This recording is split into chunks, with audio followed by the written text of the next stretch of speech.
বর্ষার জলে নাকাল বসিরহাটের গ্রাম, একমাত্র ভরসা কলার ভেলা। উত্তর 24 পরগনার বসিরহাট 2 নং ব্লকের চাঁদপুকুর গ্রাম পঞ্চায়েতের চক ফারসাদপুর দাসপাড়া এলাকায় বর্ষা মানেই জল যন্ত্রণার আতঙ্ক। কোথাও হাঁটু জল, কোথাও কোমর পর্যন্ত জল হয়ে দাঁড়িয়েছে রাস্তাঘাটে। অনেকের ঘরের ভেতরেও ঢুকেছে জল।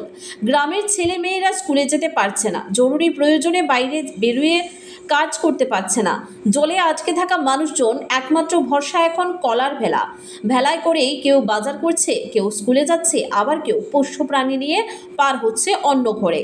জমা জলে নানা প্রাণীর ভেসে আসা বিচরণে মানুষের ভোগান্তি বাড়ছে।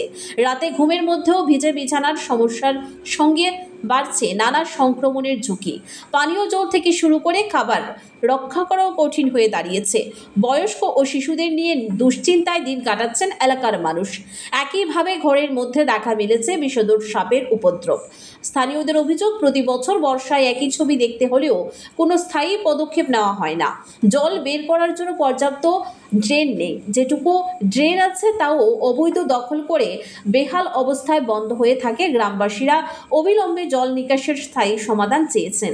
রাস্তা সংস্কারের দাবি তুলেছেন, যাতে বর্ষার জল আর অভিশাপ না হয়ে থাকে, মানুষের স্বাভাবিক জীবনে বাধা সৃষ্টি না করে। এখানে কি সমস্যা হচ্ছে? এই জলের সমস্যা। কোনো বছর ঘরে জল ওঠে না, এবার ঘরেও জল উঠে গেছে।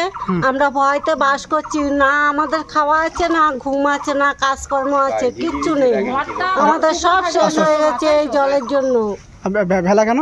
ভেলা এই জলের জন্য। এই আমাদের খাবার জল আনতে হচ্ছে, আমাদের বাচ্চা নিয়ে স্কুলে দিয়ে আসতে হচ্ছে এই ভেলায়।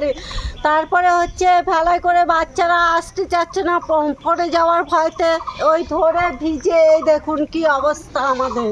এই আসতে হচ্ছে কি করবো, দেখো জল তো দেখছো কতটা জল, এরকম কি জল এই ঘরে, তাই প্রায় হাঁটু সমান কাছাকাছি। ঘরের ভিতরে জল? হ্যাঁ, আর একেবারে হাঁটু সমান জল। কি বলবেন? তো কি বলো বলো তো, দেখো তোমরা জামা কাপড় ভিজে যায়। আর স্কুলে যেতে পারছো না?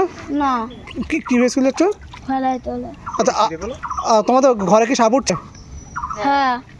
তা কি এরকম কি প্রত্যেকবার হয়? হ্যাঁ।